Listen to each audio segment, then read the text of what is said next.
Kisah ini diceritakan dalam Al-Quran, Surat Al-Kahfi ayat 71 hingga 82. Dalam kisah sebelumnya diceritakan bahwasanya Nabi Musa telah bertemu dengan Nabi Khidir. Selanjutnya, kali ini diceritakan bahwa Nabi Musa dan Nabi Khidir melakukan suatu perjalanan panjang, di mana kesabaran Nabi Musa diuji oleh perilaku Nabi Khidir yang dirasa menyimpang dari kebenaran. Setelah persyaratan yang diajukan oleh Nabi Khidir disanggupi Nabi Musa, mereka berangkat. Hanya Nabi Khidir dan Nabi Musa, tanpa Yusya bin Nun. Perjalanan pun dimulai. Lihat, ada perahu di sebelah sana. Mari kita ikut bersama mereka, wahai Musa. Baik. Nabi Khidir dan Nabi Musa berbicara dengan pemilik perahu agar diizinkan untuk menumpang bersama rombongannya. Wahai Tuan, bolehkah kami ikut bersama rombongan ini menyusuri laut untuk sampai ke tujuan kami? Silakan tuan-tuan, dengan senang hati. Perahuku ini masih kokoh jika hanya ditambah 2 orang. Naiklah. Terima kasih. Di tengah perjalanan, Nabi Khidir melakukan hal yang tidak masuk akal. Nabi Musa yang sedang memperhatikannya mulai gelisah.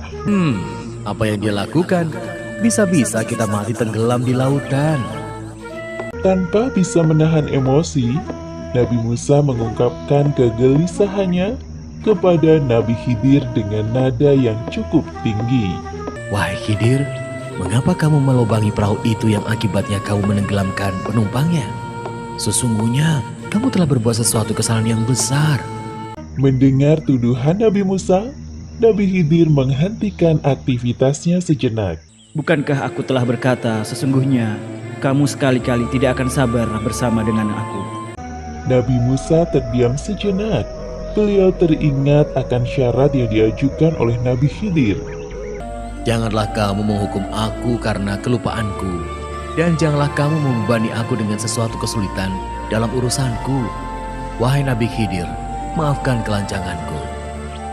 Nabi Khidir memaafkan Nabi Musa dan kembali melakukan aktivitasnya melubangi perahu.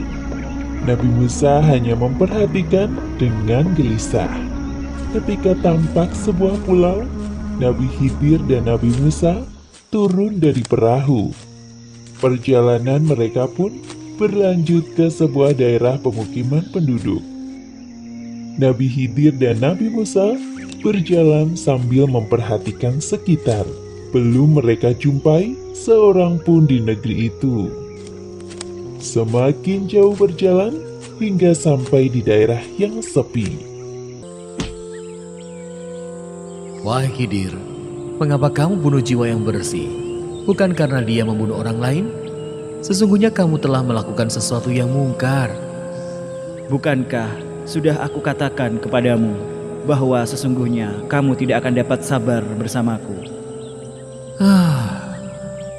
Kesabaran Nabi Musa mulai goyah. Telah 2 kali beliau melanggar syarat dari Nabi Khidir. Sekarang Nabi Musa mengajukan hukuman untuk dirinya sendiri jika nanti beliau melanggar syarat dari Nabi Khidir untuk ketiga kalinya.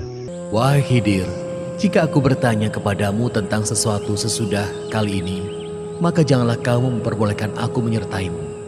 Sesungguhnya, kamu sudah cukup memberikan uzur kepadaku. Baiklah, aku setuju saja. Itu usulan yang engkau buat sendiri. Kemudian, Nabi Khidir dan Nabi Musa melanjutkan perjalanan. Seperti yang disebutkan dalam Al-Quran, Surat Al-Kahfi ayat 77.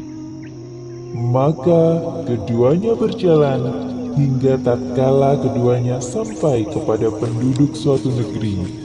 Mereka minta dijamu kepada penduduk negeri itu, tetapi penduduk negeri itu tidak mau menjamu mereka. Lalu keduanya melanjutkan perjalanan. Langkah Nabi Khidir terhenti saat melihat di depannya ada rumah yang dindingnya hampir roboh. Seperti yang disebutkan dalam Al-Quran, Lanjutan surat Al-Kahfi ayat 77. Maka Khidir menegakkan dinding itu. Apa yang engkau lakukan, wahai Khidir? Rumah itu sudah tidak layak huni. Jikalau kamu mau, niscaya kamu mengambil upah untuk itu. Inilah perpisahan antara aku dengan kamu. Hah? Apa yang barusan aku katakan? Aku akan memberitahukan kepadamu tujuan perbuatan-perbuatan yang kamu tidak dapat sabar terhadapnya. Seperti yang disebutkan dalam Al-Quran, surat Al-Kahfi ayat 79 hingga 82. Adapun bahtera itu adalah kepunyaan orang-orang miskin yang bekerja di laut. Dan aku merusak sedikit bahtera itu agar selamat dari rampasan karena di hadapan mereka ada seorang raja yang merampas tiap-tiap bahtera yang bagus. Nabi Musa hanya menganggukkan kepala saat mendengar penjelasan Nabi Khidir. Dan adapun anak muda itu, maka kedua orang tuanya adalah orang-orang mukmin. Dan kami khawatir bahwa dia akan mendorong kedua orang tuanya itu kepada kesesatan dan kekafiran. Dan kami menghendaki supaya Tuhan mereka mengganti bagi mereka dengan anak lain yang lebih baik kesuciannya dari anaknya itu, dan lebih dalam kasih sayangnya kepada ibu bapaknya. Oh, begitu ternyata. Adapun dinding rumah itu adalah kepunyaan dua orang anak muda yatim di kota itu. Dan di bawahnya ada harta benda simpanan bagi mereka berdua, sedang ayahnya adalah seorang yang soleh. Maka Tuhanmu menghendaki agar supaya mereka sampai pada kedewasaannya dan mengeluarkan simpanannya itu sebagai rahmat dari Tuhanmu, dan bukanlah aku melakukannya itu menurut kemauanku sendiri. Demikianlah itu adalah tujuan perbuatan-perbuatan yang kamu tidak dapat sabar terhadapnya. Jadi begitu penjelasannya. Sekarang aku baru mengerti. Sepertinya aku harus mengakui kekuranganku, bahwa ada seseorang yang lebih pandai dariku. Terima kasih Nabi Khidir, engkau adalah guru yang hebat. Satu hal yang harus engkau sadari bahwa semua ilmu yang kita miliki itu datangnya dari Allah. Jangan mudah sombong dengan sedikit ilmu yang kita miliki. Akhirnya mereka pun berpisah. Demikianlah akhir kisah pertemuan Nabi Musa alaihi salam dengan Nabi Khidir alaihi salam.